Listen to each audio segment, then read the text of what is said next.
Querida, tudo bem? Prazer enorme estar aqui com você. Imagina a tua agenda recheada. Sâmia Laje, para quem não conhece, é psicóloga do esporte, clínica, há mais de 30 anos, né, Sâmia? Há mais de 30 anos, sim. Bom, e Bastante hoje tempo, né? também coordena a equipe de preparação mental do Comitê Olímpico Brasileiro. Tem alguns atletas também competindo, né? Sâmia, vamos começar falando o que é a psicologia do esporte, de que forma ela se difere daquela psicologia tradicional, de que todos nós nos valemos em algum momento da vida. Sim. Bom, muito bom estar aqui com você. Obrigada pelo convite. Bom, então, assim, a gente tem a psicologia do esporte hoje como uma das especialidades da psicologia. Então, a gente tem a clínica, que é a psicologia que geralmente as pessoas conhecem, porque é a terapia, a psicoterapia, que você vai no consultório do psicólogo e lá uma vez por semana. E você tem algumas outras especialidades. Uma das mais recentes é a psicologia do esporte, que nada mais é do que olhar para o comportamento do atleta no ambiente esportivo e entender o seu pensamento, o seu sentimento, seu comportamento e poder, de alguma maneira, trabalhar para que ele aumente a sua performance, melhore a sua performance, mas sem esquecer que ele é um ser humano, que ele tem uma vida, que ele precisa estar equilibrado. Então, a gente trabalha com a psicologia clínica do esporte hoje, que é a junção dessa psicologia clínica que a gente já faz há muito tempo com o trabalho de performance. Então, a gente vai olhar para o ser humano e para esse ser humano que tem uma vida como a de outro ser humano qualquer, mas que também compete, que precisa da sua performance, que tem pressão, que vai para a Olimpíada. E aí a gente vai tentar fazer esse trabalho como um todo. Já vou agradecendo a todos que estão entrando aqui. Tem uma pessoa que eu acho que tem aula com você. Falou que, além de tudo, você é a melhor professora que tem. Deixa eu ver Ah, se que eu bom! consigo pescar aqui. Se eu não conseguir, gente, há muita gente entrando, eu não vou conseguir, mas um beijo para essa pessoa que mandou e para todos que estão aqui. Eu Daqui acho a pouco a que gente vai tá, sim. Daqui a pouco a gente Eu vai acho que fazer um paralelo, né, Sâmia, sobre essa história da necessidade do alto rendimento para a vida da gente, porque eu, nos meus quase 15 anos de atuação nessa área do jornalismo, de qualidade de vida, do bem-estar, não é um jornalismo esportivo, mas, claro, o esporte tem tudo a ver com isso, pode cuidar do nosso corpo, da nossa cabeça, do nosso coração, e eu queria te ouvir muito em relação a esse nosso dia a dia, porque, no fim das contas, a grande maioria aqui não é atleta olímpico de altíssimo rendimento, os que estão lá, né, agora, mas eu acho que é importante a gente transportar. Vamos começar falando, claro, da importância dessa iniciativa, dessa decisão corajosa de uma das principais atletas de todos os tempos, olímpicas, né, a Simone Biles, ginasta americana. Bom, ela foi muito corajosa. E eu vejo a atitude dela com muita alegria. Por quê? É muito difícil para as pessoas, de uma maneira geral, e principalmente para um atleta que está na Olimpíada. E por que eu estou falando isso, né? A gente tem, como seres humanos normais, nossos sofrimentos, nossas dificuldades. Então, todo mundo tem pressão, pressão no trabalho, pressão na família. É, E a gente pode até pensar que é uma pressão muito parecida com a pressão que os atletas enfrentam, porque a gente também tem que desempenhar, a gente tem que ser bom no que a gente faz, né? Então, assim, sim, também somos de alto rendimento, mas dificilmente a gente vai ter o mundo voltado para a gente.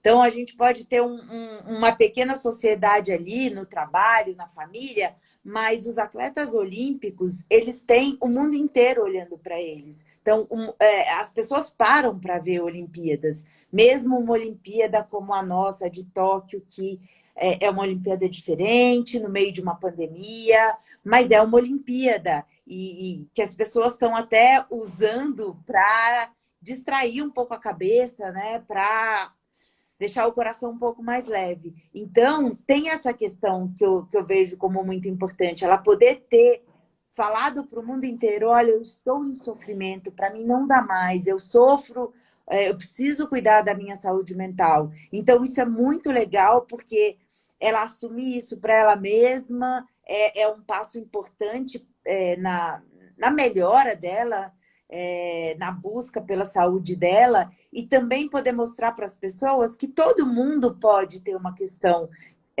de saúde mental e que tudo bem, né? Não tem problema, às vezes, a gente não estar bem, a gente ter alguma questão para resolver, né? Então, com essa fala dela, do Michael Phelps, há alguns anos atrás, as pessoas ficam mais aliviadas. Puxa, se ela, que é a ginasta, ela sofre de depressão ou de um transtorno mental, não sei exatamente qual é o sofrimento dela, a gente também pode sofrer, né? Então, acho que fica muito bom para as pessoas, ficar mais claro. Você acha possível, porque a Simone, ela, assim como todas as outras e todos os atletas, treinaram em situações absolutamente atípicas, né? Cada um com o seu atípico, mas normal, ninguém está, né? Ninguém foi. Nós vivemos uma clausura, né? A falta do contato e uma preparação, um ciclo olímpico que vem de 4 em 4 anos, então eles estavam preparados, o ciclo tinha se fechado no ano passado, a Olimpíada não aconteceu, foi acontecer ali, será que vai dar, será que não vai dar? Esse pano de fundo, de que forma mexe ainda mais com a cabeça, com o coração, enfim, né, com as emoções de um atleta assim, de alto rendimento, Sâmia? Esse ciclo ele foi muito marcado pela incerteza. Porque normalmente um ciclo olímpico ele já é trabalhoso, ele já é árduo. Então, assim, eu já vivi alguns, então o primeiro, o segundo ano, tá todo mundo mais tranquilo, tá se recuperando da Olimpíada que acabou de acontecer, então tem as competições, voltando à forma e tal. Nos 2 últimos anos, e principalmente no ano da Olimpíada, é tudo mais intenso. O que aconteceu no ano passado? Toda essa intensidade ela foi agravada pela pandemia. Então, num primeiro momento, os atletas não podiam mais treinar, porque a pandemia fechou tudo. Depois, os atletas ficaram na incerteza. Os nossos atletas eles sofreram uma questão aí nesse meio tempo, até a Olimpíada ser remarcada, que foi o seguinte: como a gente estava um pouco atrasado em relação à pandemia, os europeus, alguns países começaram a voltar e a gente ainda estava trancado. Então, eles pensavam assim, muitos atletas meus falavam, mas Samia, como é que a gente vai fazer? A gente está parado dentro de casa, não pode nem na academia, e os caras estão voltando. Então, essa foi uma segunda angústia, porque até aí a Olimpíada ainda ia ser realizada em 2020. E quando foi decidido o adiamento, aí os atletas respiraram novamente. A gente ganhou tempo. Na verdade, o pensamento ali foi: ufa, tá bom. Ninguém queria que fosse adiado, porque todo treinamento é para atingir o pico máximo, né? Nos Jogos Olímpicos. Então, eles, ok, não tem o que fazer, né? Eu trabalho muito com eles a questão da aceitação, não tem muito o que fazer, então vamos dar uma descansada e retomamos o último ano, porque daí a gente teria mais um ano para as Olimpíadas. Então, foi muita incerteza. Já a gente já estava vivendo a incerteza e eles viveram mais ainda, porque aquilo que eles estavam programados para fazer não ia acontecer mais. Mas aí eu perguntei, eu fico aqui pensando, né? Eu acho que também é uma coisa que passa pela cabeça de muita gente. Mas, claro, todos na mesma situação, porque é uma pandemia, foi um acontecimento que acometeu a todos, né? Mundialmente. Então, algumas pessoas lidam de formas diferentes. Quando a gente assiste, né, a gente que gosta de esporte, a gente acaba assistindo tudo que dá, né, esse fuso completamente diferente, mas a gente, assim, eu assisto muito, né, gosto demais. E você percebe reações completamente diferentes, né, dos atletas. Então, tem atleta que na adversidade voa, né, o cara vira, assim, uma potência absurda. E o outro que se fecha, se encolhe, né? Isso já é possível de se identificar, Samia, durante o trabalho todo, o processo todo, que é longo, né, gente? Que não é de 3 dias, né? Esse imediatismo que as pessoas querem, é muito longo. Mas isso já é perceptível durante o ciclo de treinamento? Sim, bastante, porque assim, uma coisa que a gente que trabalha com a preparação mental dos atletas, a gente faz muito é observar comportamento. Então, a primeira etapa de qualquer trabalho de preparação psicológica, preparação mental, é uma avaliação.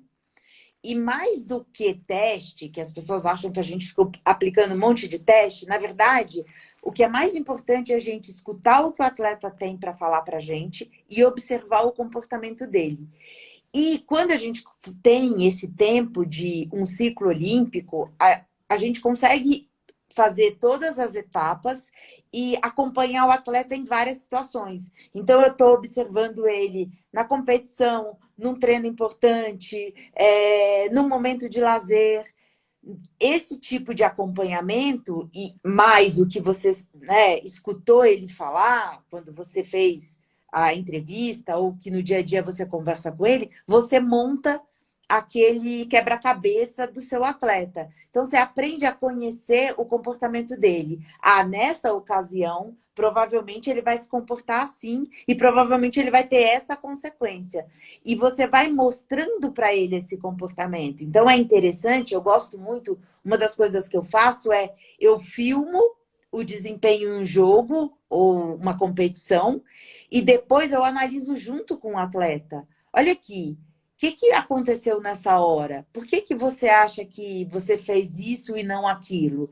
Então, ele vai conseguindo também, junto com esse trabalho, identificar o comportamento dele e ir achando saídas para as dificuldades que ele percebe que ele tem, de repente, numa competição.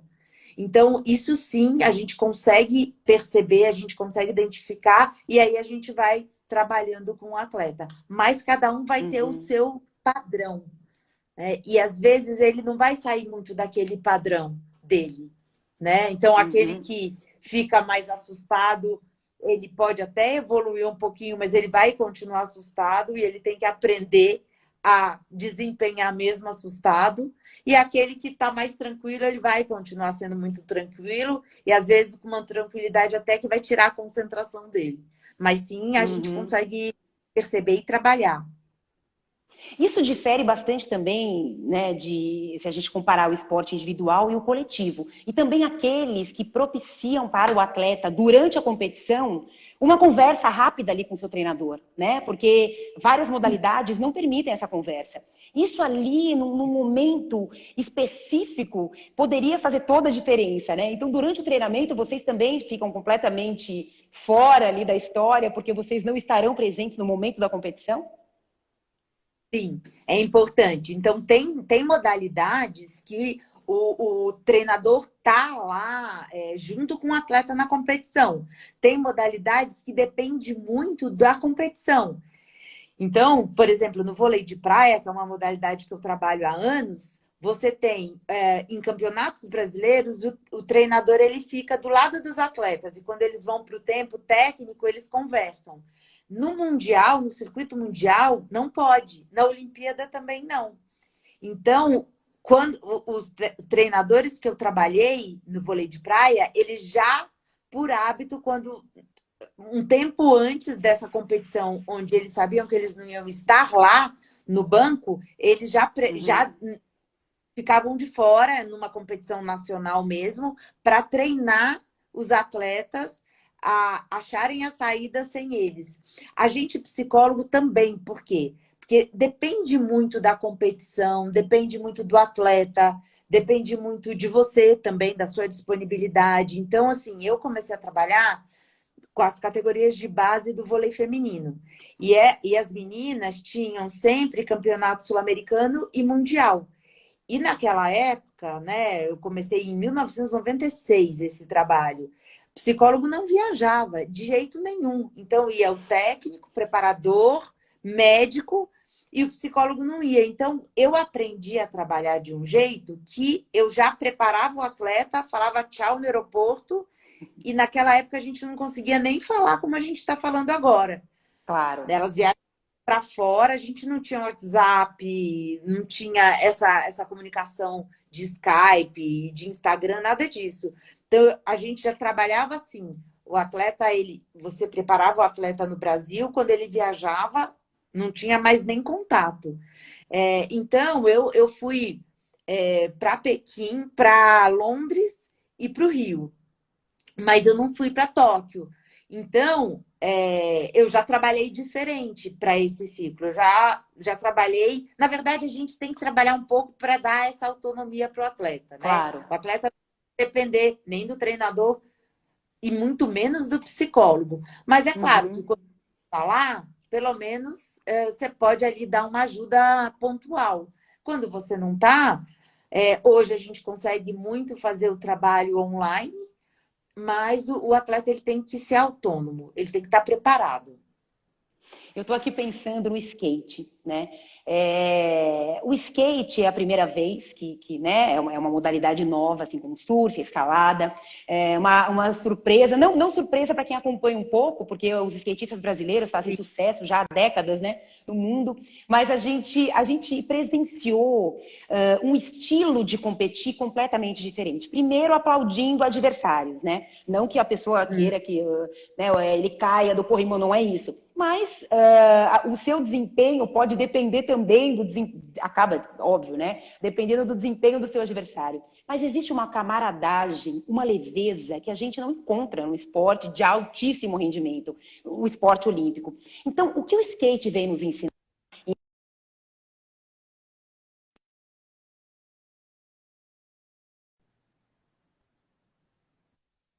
Sâmia, tem a nos ensinar em relação a essa camaradagem, a esse despojamento? E você acha possível que ele siga nessa tranquilidade que a gente viu? Você acha que daqui a 4 anos a gente vai encontrar um outro cenário? Depois a gente entra aqui nos skatistas. Até lembrando dele falando com a mulher no telefone. Com quem você falava tanto? Com a minha mulher, que entende de skate, mas que não é treinadora, ou, né? Mas é uma pessoa do relacionamento dele absoluto que fez todo sentido para ele falar com ela naquele momento. Fala um pouquinho do skate, dessa leveza e de como falta leveza para outras categorias. Uhum. Tá, eu vou me aventurar aqui. Nunca trabalhei com skate. Hoje a gente tem uma psicóloga na confederação, que é a Juliane Uhum. Fecchio. Sim. Até ontem eu falei um pouquinho com ela, assim, pelo direct, dando parabéns pelo trabalho dela. Então, assim, o que dá para a gente ver, o trabalho que é feito em termos de preparação mental é praticamente o mesmo para todas as modalidades. É claro que a gente vai adaptar uma coisa ou outra, né? Mas, assim, na verdade, eu acredito que o skate também tem todas as questões que as outras modalidades têm, né? E no caso que a gente está vendo aqui, que eu vejo que é uma modalidade muito assim, específica, que é a ginástica artística, né? Em termos de pressão e tal, o skate também tem. O que me parece é que os atletas, alguns atletas, eles se comportam diferente. Ok, eu concordo com você. Pode ser que, como é a primeira participação olímpica do skate, tá todo mundo um pouco mais leve, mais tranquilo e tal. Não temos compromisso, estamos chegando agora, né? Uhum. Mas eu também imagino que, e eu estava até comentando assim com algumas pessoas, alguns colegas psicólogos, que o que a gente viu, por exemplo, na Raíssa, aquela leveza toda, tanto dela como das duas japonesinhas, que eu não lembro Uhum. exatamente, mas as mais novinhas, é que elas estavam brincando. A leveza delas, eu acho que tem muito a ver com a idade. Agora, Uhum. também tem, né, aquela coisa de que vou me divertir, que é o que o atleta, quando chega ali no topo, ele não consegue mais fazer, porque ele tem patrocinador, ele tem um monte de coisa envolvida e a performance ela é muito cobrada por ele mesmo, principalmente. Então, eu acho que tem o fator idade, elas são mais jovens. É, Até porque, se a gente lembrar, as mais velhas, as mais experientes sentiram, né? Uhum, Então, você uhum. assistir... Eu nunca tinha assistido uma competição. Até falei para Juliana, eu falei, nossa, eu nunca tinha assistido. Eu achei bem interessante algumas coisas que deu para observar. As mais velhas estavam mais pressionadas, Sem né? As dúvida. novas estavam brincando, talvez até porque nem imaginem muito todo o cenário. Agora começa um outro trabalho, né, do skate. Eu acho que Sem agora o dúvida. trabalho que eles vão fazer, ele é mais importante, em termos até de preparação mental, porque é como os atletas vão encarar essa nova fase da modalidade e deles, né? Então vai acontecer muita coisa na modalidade, mas eu acredito, ó, claro que algumas modalidades são mais leves que outras, mas acredito muito que é uma questão de indivíduo. É como cada um vai encarar uma competição, uma Olimpíada. Eu acho que está mais nesse nível individual. Agora é importante a gente falar da idade, né? Porque as pessoas assistindo e vendo ali o desempenho da Raíssa, né? Leveza, estava ali brincando, mas ela estava competindo, né? Ela foi para o pódio, ela e outras duas menores de idade, né? A que ganhou tinha 13, a que ficou com bronze tinha 16 anos. É. Como é que se faz esse trabalho? E a gente imaginando, vamos ficar aqui na ginástica artística, né? Que as meninas começam desde muito cedo, né? E no esporte em geral, você tem ali uma pressão, às vezes, dos próprios pais, né? De, ai, meu filho tem, olha, ele, que maravilha, ele vai ser certamente um atleta ou uma atleta, porque olha como ele vai bem em tudo e tal. E tem ali uma expectativa, você falou do patrocinador, né? Que também é uma outra expectativa, claro. Mas em termos de idade e da formação, né, dessa criança, desse adolescente, claro que ela entendeu a dimensão, mas ainda está absorvendo isso. Talvez ali naquele momento da competição ela tenha conseguido estar ali simplesmente andando de skate como ela faz, né? Como é que fica a saúde mental de uma adolescente como ela, com essa pressão que vai vir, inclusive, né, mundial, a partir do momento que uma menina de 13 anos é vitoriosa na competição, ganha prata, ganha ouro? Uhum. Eu acho que agora vai. A gente está num divisor de águas. Porque agora ela tem que ser bem orientada, tanto pela família como pelos profissionais lá da confederação, e a Juliana vai fazer esse trabalho, sim, com certeza, mas de poder deixar ela viver essa ainda infância da melhor maneira possível. É claro que não dá para a gente achar que vai ser tudo lindo e maravilhoso, que vai blindar a menina. Isso é impossível. Então, ela já está sendo assediada por marcas, por patrocinadores, e isso vai ser cada vez mais, né? Mas talvez se a família conseguir manter ela assim, né, no dia a dia dela, na vidinha familiar, conseguir deixar algumas coisas ali do jeito que são, acho que isso já Preservadas, né? é, né, preservar essas coisas que são importantes da idade dela. Então, eu tenho certeza que isso vai ajudar bastante. E ter pessoas ali, família, profissionais, que possam estar junto com ela nessa caminhada, porque com 13 anos é muito difícil tomar decisões, que às vezes até os atletas mais velhos não conseguem tomar.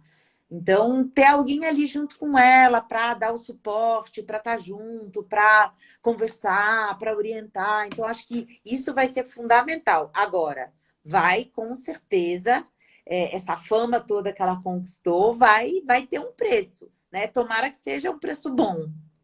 Uhum. Se a gente for pensar, Sâmia, na importância do esporte como um mecanismo de transformação social, né? Como é que a gente se vale dele? Eu fico imaginando como funciona o retorno de atletas que vêm de berço de ouro e de atletas que vêm se esfalfando ali para conseguir chegar lá, né? O Ítalo Ferreira, surfista, medalhista de ouro, campeão mundial, todo mundo ficou conhecendo, né, a história dele já no ano passado, quando ele foi campeão mundial, mas ele surfava ali na tampa de isopor, do isopor que o pai dele usava para vender peixe, né? Quer dizer, aí na final, né, a prancha quebrou, ele quase não chegou lá, ele chegou na bateria dele 8 minutos antes de acabar e conseguiu passar, porque o voo atrasou, enfim. Então, é uma série de coisas que acontecem que você fala, gente, a pessoa que passa por mais perrengue, ela está mais preparada para aguentar os trancos e barrancos olímpicos? Eu acredito que sim. E assim, não só os trancos e barrancos olímpicos, como a vida. Então, a gente vê que pessoas que têm experiências difíceis, que precisam, né, de repente, batalhar, superar, sofrer um pouco, elas começam a, na verdade, aprender estratégias de enfrentamento. É isso que acontece com a gente quando a gente passa por situações difíceis. Mas isso não quer dizer que uma pessoa mais privilegiada, com uma vida onde as coisas acontecem mais facilmente, também não vai chegar. Mas é claro que quanto melhor for o aprendizado, mais eu vou tirar uma nota 10 na prova. Então, assim, às vezes é muito bom para o atleta enfrentar situações difíceis. Tanto na vida pessoal como não situações difíceis, mas situações reais. Porque se a gente olhar para a vida real das pessoas, tem momentos bons e momentos ruins, facilidades e dificuldades. E é assim que se constitui a vida da gente. Então, se o atleta conseguir passar bem por essas situações, principalmente pelas situações difíceis, ele vai aprender a enfrentar esse tipo de contexto. E daí a gente pode pensar que ele vai ter mais estratégias para enfrentar situações esportivas e competitivas. Então, sim, dá para a gente pensar nisso. Agora, eu acho que independe até da condição financeira, né? Mas eu acho que é mais de poder criar, aprender a lidar com a adversidade. Talvez seja isso o ponto principal. Eu vou falar um pouquinho sobre resignação. Quando os atletas perdem, né? É curioso que a gente fica cornetando em casa, né? Ai, mas como não conseguiu? Ai, mas virou? Ai, mas estava ganhando. A gente torce, na verdade, a gente quer que a pessoa ganhe, né? Porque a gente sabe o trabalho todo que foi para todos os atletas, né? Para os adversários dos nossos, né? Que a gente está torcendo, todo mundo está no mesmo balaio ali. Mas Sim. tem gente que mostra, né? Que ficou puto mesmo ali, né? Perdi, né? E tem gente que perde, chora, né? A Maria Portela, judoca, né? Ela saiu, só de pensar já dá vontade de chorar. Porque existiu ali também, inclusive, um questionamento da arbitragem, né? A gente até comemorou o golpe que os especialistas dizem que realmente entrou, enfim, não tem tanta subjetividade, mas o fato é que depois, exausta, enfim, exaurida, perdeu e saiu e chorando, né? E falando, olha, não deu certo, ela pontuou mais do que eu e tal. Como é que a gente transforma essa emoção toda, né? Vamos pegar aqui a Maria Portela, tá na minha cabeça, para fazer disso que aconteceu com ela um combustível poderoso para ela trazer o ouro na próxima Olimpíada. Então, é muito importante esse comportamento que ela teve depois. Às vezes, o que pode acontecer num primeiro momento, então o atleta está lá, ele apostou ali pelo menos 4 anos da vida dele por aquele momento da competição. Então, tem atletas que apostaram 8, 12, 16, né? Então, às vezes, ele apostou no mínimo 4 anos para estar ali. Então, ele está de corpo e alma vivendo aquilo. É claro que, quando vem uma derrota, vai vir uma tristeza, uma decepção, uma frustração, seja lá o nome que for que a gente for dar para esse sentimento. E num primeiro momento é mais difícil mesmo. O importante é depois a pessoa ter essa postura que a gente chama muito na psicologia de aceitação. E não é uma aceitação de uma maneira negativa. É uma aceitação, porque a gente usa muito a palavra aceitação num contexto negativo. Pejorativo, né? Um conformismo, não é isso. Não é isso, não é isso. Aceitação é assim, é você olhar para aquilo que está acontecendo com você, ou com o que você está sentindo, e falar, ok, é isso que eu estou sentindo. Eu estou triste, eu estou decepcionada, eu queria ter, né, chegado na medalha e tal, mas tudo bem. Eu vou agora olhar para isso que aconteceu e vou seguir em frente, porque fica mais fácil. Então, a própria Simone Biles, quando ela fala, eu não estou bem, eu vou parar, eu não vou competir afinal e eu vou cuidar da minha saúde mental, é uma aceitação. É uma aceitação do limite dela. Né? Seria pior se ela, mesmo sentindo tudo que ela está sentindo, resolvesse continuar a competir. Ela ia sofrer muito mais do que provavelmente ela já está sofrendo. Então, essa ideia da aceitação é assim, é isso que está acontecendo comigo nesse momento, não cheguei, não deu, mas sigo em frente. E o que que e como é que a gente transforma? O que que eu faço com essa derrota que eu sofri? Às vezes acontece mesmo, né? Não estou aqui para julgar se foi erro de arbitragem ou não, mas quem está no esporte está sujeito.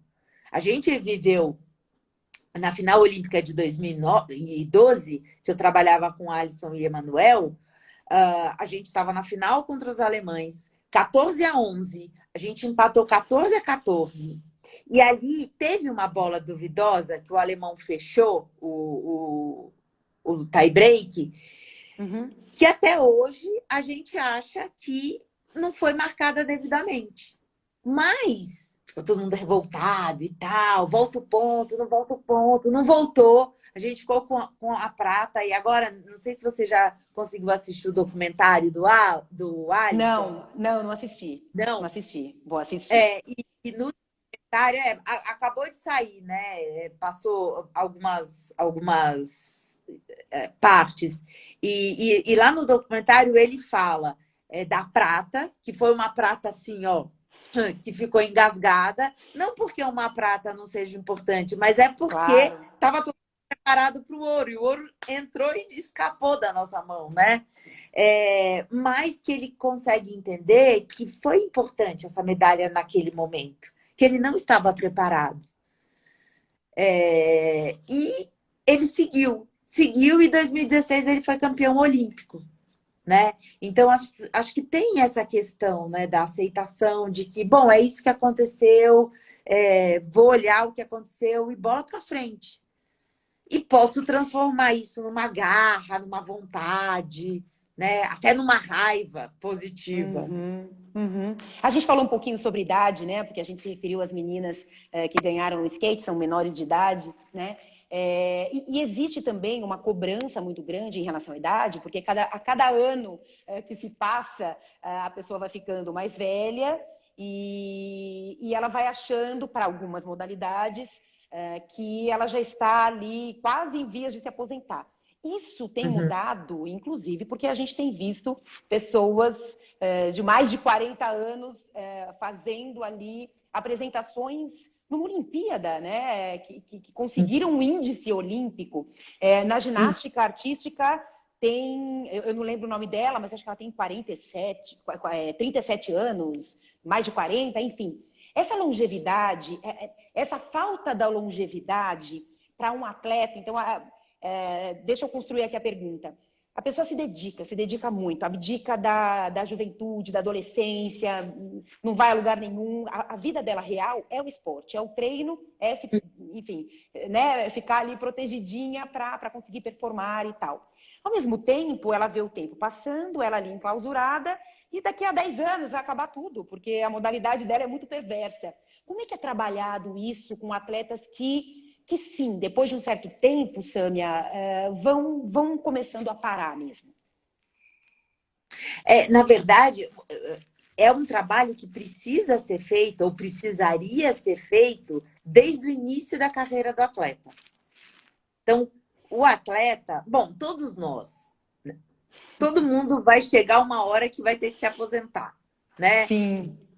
A gente que não usa o nosso corpo, que a gente só usa a cabeça, enquanto a gente estiver bem, né, saudável mentalmente, a gente consegue trabalhar. Mas quem depende do corpo, começa a entender que em algum momento as coisas começam a mudar, o ritmo tem que diminuir, às vezes a pessoa vai ter que trocar de atuação. Então, De esse modalidade mesmo, né? de atividade.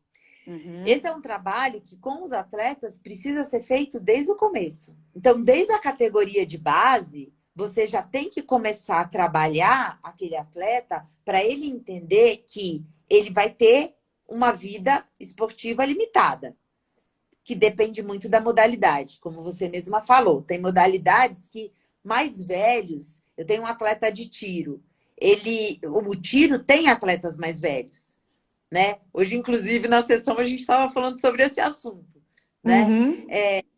Então, assim, algumas modalidades o atleta vai mais tempo, em outras ele tem que parar cedo. A ginástica artística, apesar de você ter atletas mais velhas, vai acabando com o corpo da pessoa, né? Eu já trabalhei com a Uhum. ginástica artística. Então, esse é um trabalho de conscientização, de planejamento, que já é muito feito lá fora e que agora aqui no Brasil a gente começou a se preocupar. E agora a gente está trabalhando também em relação a essa conscientização, a essa preparação. Então, hoje os atletas eles estão estudando, eles já estão... quando eles começam a pensar nessa transição, eles já estão mais preparados, eles já pensam no que eles poderiam fazer após o encerramento de carreira. Então, Uhum. essa ação e esse acompanhamento, ele é muito importante. Agora eu fico pensando, né? A gente ouviu da própria Simone Biles, né? E de alguns outros atletas também, a história da diversão. Eu preciso ter amor pelo que eu estou fazendo, eu preciso estar feliz e não tô legal, não está feliz, não tá bom. Uhum. Mas o atleta de alto rendimento, ele se sacrifica, ele ultrapassa os seus limites, devidamente acompanhado. Que bom se todos pudessem estar acompanhados por uma equipe multidisciplinar. A gente sabe que não é isso que acontece, né? A gente É, aqui no Brasil, né? A gente tem muito a evoluir, né? Infelizmente, então a gente exige de pessoas. Você fala, gente, tá exigindo o quê? Né? Você olha, a pessoa não passou fome, né? Não é forma de dizer, é isso mesmo. Então, a gente tem que tomar esse cuidado. Mas como é que a gente alia? Como é que a gente fala, olha, vai se divertir, vá fazer, se a pessoa chega e ultrapassa o seu limite? Eu fico imaginando a sua retórica, como é que funciona o seu argumento. uhum. É tudo uma questão de conscientizar a pessoa do comportamento que ela tem naquele momento. Então, assim, muito do nosso trabalho, Renata, é ajudar na estrada ou no processo de autoconhecimento. Então, quanto mais eu me conheço, mais eu consigo entender o que é bom e o que é ruim para mim. E quando eu percebo que é ruim, eu decido se eu quero ou não mudar aquilo. Então, o primeiro trabalho não é chegar e falar, olha, você está fazendo tudo errado. Para tudo, começa de novo, dá vontade, né? Imagina. Mas o trabalho é mostrar para essa pessoa isso, porque ela não está enxergando. Então, a gente mesmo, né? Às vezes a gente vai, se comporta, faz, acontece, e a gente não consegue ver o que a gente está fazendo. De repente, uma outra pessoa fala para a gente, ou a gente, na nossa terapia, também descobre isso.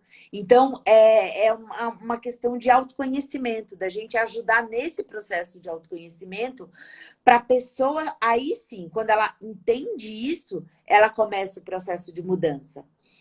Se ela não entender que não está bom para ela não vai mudar, ela não vai transformar. Ela pode até, nossa, o que a gente tem de atletas, principalmente os amadores, que são mais profissionais que os amadores, eu trabalho com muito atleta amador no meu consultório. Corredor, Uhum. ciclista, atleta, Ironman. Olha, o que a gente vê de abuso, né? De muito treino, de muita. Só que enquanto a pessoa não percebe, às vezes ela está machucada, às vezes ela está em sofrimento emocional, mas enquanto ela não percebe que isso está fazendo mal, ela não para, né? Então ela precisa ter essa percepção. Uhum. E precisa de alguém ali para dar um susto, né? Deixa eu. Alessandra, a sua aluna. Ah, Então, tem muita gente aqui te elogiando, mandando beijos. que bom. Professor E o Timóteo, Risola, O Antônio Risola, Risola técnico de entrou? voleibol. Sim, É, eu não ele, vi ele nossa, eu trabalhei ainda. muito anos com ele. Maravilhoso. Vocês são maravilhosos, essas equipes todas, realmente.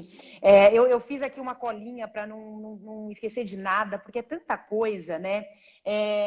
Eu fico também pensando no seguinte, Sâmia, as redes sociais, elas têm um poder muito interessante para o bem e para o mal, né? Como é que funciona durante esse ciclo? Vai chegando mais perto? Como é que funciona para vocês? Vocês são tipo assim, mãe um pouco mais consciente que fala assim, não, larga esse celular, eu não quero ver você na rede social. Como é que vocês ajustam isso nesse ciclo? Olha, é bem complicado, porque assim, principalmente quando você tem atletas mais jovens, né? Hoje as pessoas estão muito dependentes de rede social, das mídias sociais e do celular, né? Desse aparelhinho. A gente não consegue. E aí eu falo a gente porque é a gente mesmo, eu me incluo. A gente não consegue Uhum, ter qualquer coisa em casa, menos o seu uhum. celular. A vida está dentro do seu celular, né? O meu computador e o meu celular, às vezes a minha filha, mãe, me empresta o computador. Eu falo, filha, pelo amor de Deus, a minha vida está aí dentro. Eu não posso, Sim. tudo tapeado, mas eu não posso perder nada. Então, assim, a gente também está dependente do celular, das mídias sociais. E no Rio, nas Olimpíadas do Rio, era uma preocupação central. Porque o que, que a gente tinha no Rio de diferente? É, o atleta ia estar no seu país, né? Muitos na sua cidade, e com Uhum. os amigos. Então, quando a Olimpíada é em Tóquio, ainda mais agora, numa pandemia, ninguém vai, né? Não pode levar ninguém. Agora, uma Olimpíada no Rio, tava cheio de gente que a gente conhece, Claro. amigo, e, né, e tal. Então, e outra, a questão estava muito mais à flor da pele das pessoas. Então, essa era uma preocupação, tanto com a mídia de uma maneira geral, né? O que ia sair na mídia a respeito dos atletas era uma preocupação. E a questão das redes sociais, porque de repente tem uma provocação, de repente postam alguma coisa que não me fez bem. Então, a gente foi tentando fazer uma educação junto com o pessoal do COB, dessa parte da assessoria, né, das assessorias e tal, para que os atletas usassem de uma maneira consciente. E cada treinador fez de um jeito. E aí não é a gente, psicólogo, que faz isso, né? Então a gente entende numa hierarquia que também estamos no regimento, na gestão do treinador. Eu sempre fui Uhum. dessa. Eu acho que a gente tem que obedecer, entre aspas, à gestão do treinador. Então, muitos treinadores tiraram o aparelho celular dos atletas, né? Uhum. Outros mexeram, mas fizeram algumas proibições e outros não estavam nem aí. Então a gente tentou trabalhar com o atleta para ele entender o quanto que a rede social, a mídia social ia fazer bem e quanto poderia fazer mal. Então foi mais nesse sentido que a gente atuou. E mesmo assim, fora de Olimpíadas e tal, muitas vezes os atletas, eu trabalho muito com atleta de base, nadador, então às vezes vai para a cama com o celular na mão. Então você tem que explicar para ele que aquela luzinha do celular vai impedir a produção da melatonina e ele vai demorar para dormir. E aí ele vai descansar menos. Então, toda essa educação, e a gente precisa estar super bem informado, pode ajudar o atleta a entender aquele comportamento e, se ele percebe que não vai ajudar, modificar, né? Porque além dessa questão aí desse mau uso das mídias sociais, tem muito essa coisa dessa dependência, né? Eu preciso postar uma coisa e todas as pessoas precisam gostar daquilo que eu postei e curtir, sabe? Isso faz mal. Não basta postar, os outros têm que curtir, né? Você fica se comparando, é uma coisa absolutamente insana. Agora, você falou da história de levar o celular para a cama, né? Isso pode atrapalhar, ele vai dormir menos, vai dormir pior, e isso vai se refletir no corpo, né? No físico. É uma questão química, fisiológica. E eu estou lembrando aqui você falando dos atletas amadores altamente competitivos que vão ao seu consultório, né? Muitos têm muitas lesões, né? Já dá para mensurar o grau de importância de questões mentais, distúrbios, problemas, tristezas, início de depressão e depressão no estado físico desse atleta, Sâmia? Sim, eu não sei não sei fazer para você uma relação tão justa, mas Aham. sim, eu acho que quando você tem lesões, a questão física, ela é muito consequência de questões emocionais, de padrões de comportamento, e de questões emocionais que geram esses padrões. Então, vou te dar um exemplo. Uma pessoa muito ansiosa, que precisa estar fazendo sempre alguma coisa. E ela Uhum. entende que atividade física e treino é algo que ajuda, né? Uhum. Será? E ela nunca está satisfeita, uma pessoa muito perfeccionista, ela nunca está satisfeita, ela sempre quer fazer mais. Essa pessoa, ela vai exagerar no número de horas de treino e essa pessoa vai se machucar. Então, é mesmo uma cadeia. Então, tem Uhum. alguma questão, essa pessoa vai desenvolver um padrão de comportamento e esse padrão, ele pode ser algo que prejudique a saúde física dela. Eu estava lembrando, né? Eu estava ouvindo hoje a Jade Barbosa, ginasta brasileira, uma graça, né? Falando, Uhum. comentando sobre a Simone Biles, e ela falando que a Simone, ela coloca vários elementos nos seus movimentos. E o que ela percebe, ela falando, né, como ginasta também, é que colocando esses movimentos, quando você não consegue desenvolvê-lo exatamente como você imaginou e como você treinou, são muitos movimentos, não é aquele passo, aquele movimento, aquele giro, aquele carpado. Não, existem vários. E aí que muitas vezes a ginasta pode até se confundir, falar, nossa, qual foi o que eu fiz mesmo? Como é que eu caí? Como é que foi? E isso me remete a uma outra pergunta. A Simone Biles falou, gente, um dia de cada vez, vamos ver, vamos ver. E existe ainda, sem dúvida nenhuma, uma expectativa muito grande. Será que ela vai competir? Não vai? Ela já disse que não vai, mas fica ali aquela coisa. Competir com essa pressão, imagina se depois de tudo isso, essa menina vem e fala, tá bom, vou. Imagina, né, a dimensão da energia em cima dela. Ela pode estar mais vulnerável a uma lesão, a se machucar. Você acha que é possível a gente fazer essa relação? Olha, é muito interessante quando a gente pensa no fato, né, no caso da ginástica artística, todas as modalidades a gente precisa disso desse tipo de concentração que eu vou contar para você. Mas a ginástica artística, ela é muito específica porque o atleta, na hora que ele está no aparelho, ele tem que estar muito concentrado, né? É como o skate também. Então a gente vê né, é claro que o skate ele tem um tempo para dar uma pensadinha na hora que ele está tomando ali um impulso. Isso eu fiquei observando. Mas ele está ali na pressão naquele tempo que ele está ali na pista. É Uhum, diferente de um jogador de vôlei. O jogador de vôlei ele tem um tempo que é o tempo do jogo para uhum, ir modulando as emoções dele. Então, às vezes, ele começa mais uhum, ansioso, depois ele fica mais calmo, aí ele pensa, aí ele conversa com o companheiro. Então, isso é mais fluido. O cara que está ali, o skatista, o ginasta, ele tem aquele momento para dar certo. Né? E quando a Simone Biles, né, o que a Jade falou é muito verdade. Então, quando ela está, por exemplo, o solo, você tem várias passadas e vários movimentos. E uhum. você tem que estar muito focado naquele movimento que você vai fazer. Então, muitas vezes, se você não está com o foco certo, você vai errar, você vai se perder. Né? E é interessante, eu posso falar aqui, porque é um atleta que eu já trabalhei e que já falou para todo mundo que eu fui psicóloga dele, que é o Diego Hipólito, porque senão eu não Uhum. podia ser Sim, ética. sim. Diego, a gente foi entender juntos que quando ele se preparava para a próxima passada, ele estava pensando nos erros que ele cometeu na passada anterior. E quando eu entendi isso, eu falei, Diego, tá tudo errado. Sabe por quê? Porque você tira o foco do próximo movimento. Você está tão preocupado com o que aconteceu, com os erros que você fez, que você não consegue concentrar para o próximo.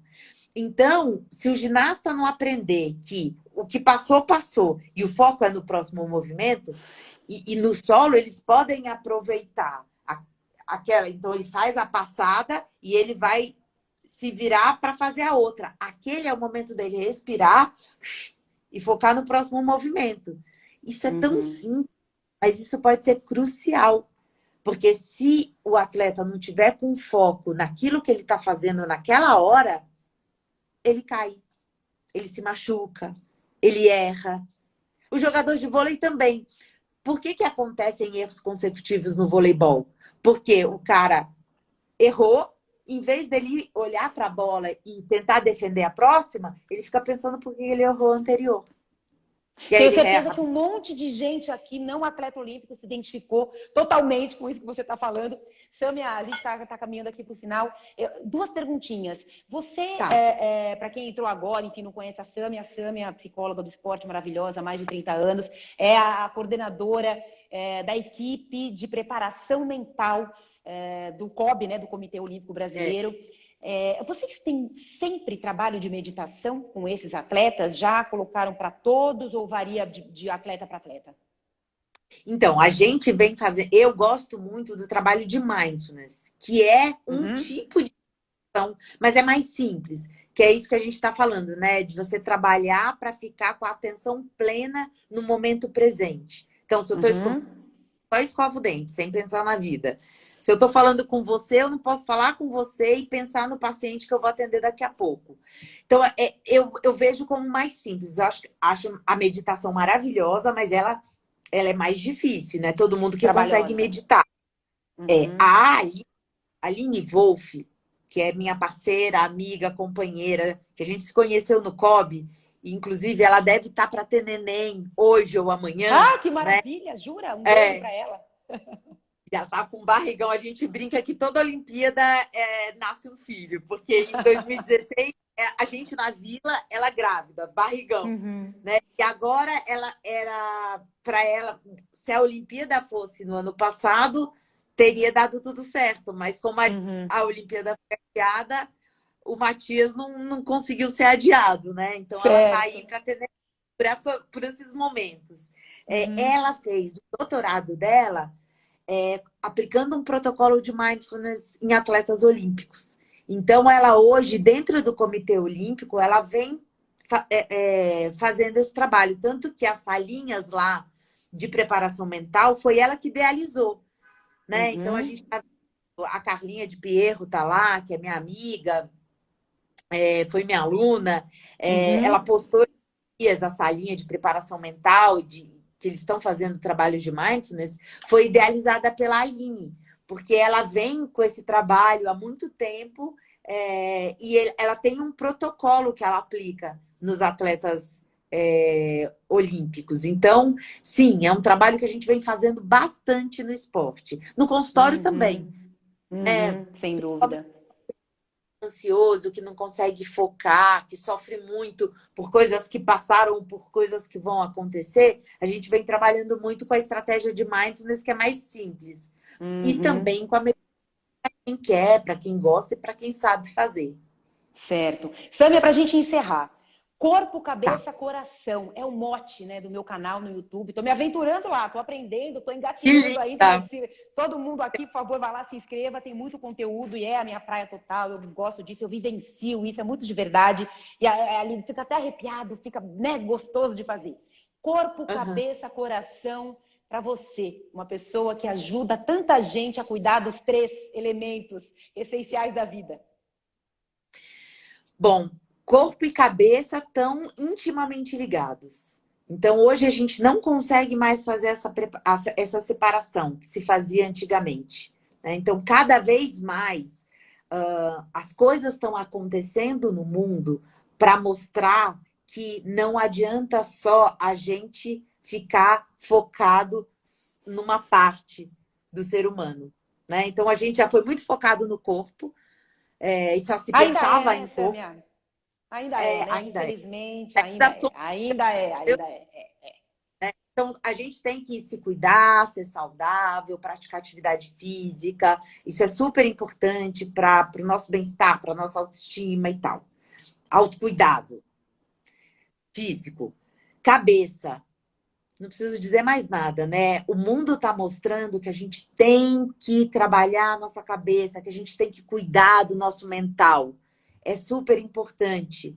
Então, hoje, graças a Deus, eu sou de um tempo, de uma época que a psicologia era um tabu, né? Não era algo que se falava, então as pessoas faziam terapia e não falavam o que fazia, né? Então, assim, hoje todo mundo faz, todo mundo quer, as novas gerações enchem a boca para falar, a minha psicóloga, o meu psicólogo. Então, hoje as pessoas entenderam que elas precisam cuidar da saúde mental, elas precisam se cuidar, essa coisa do autocuidado, da autocompaixão, está cada vez também, né, sendo mais aceita.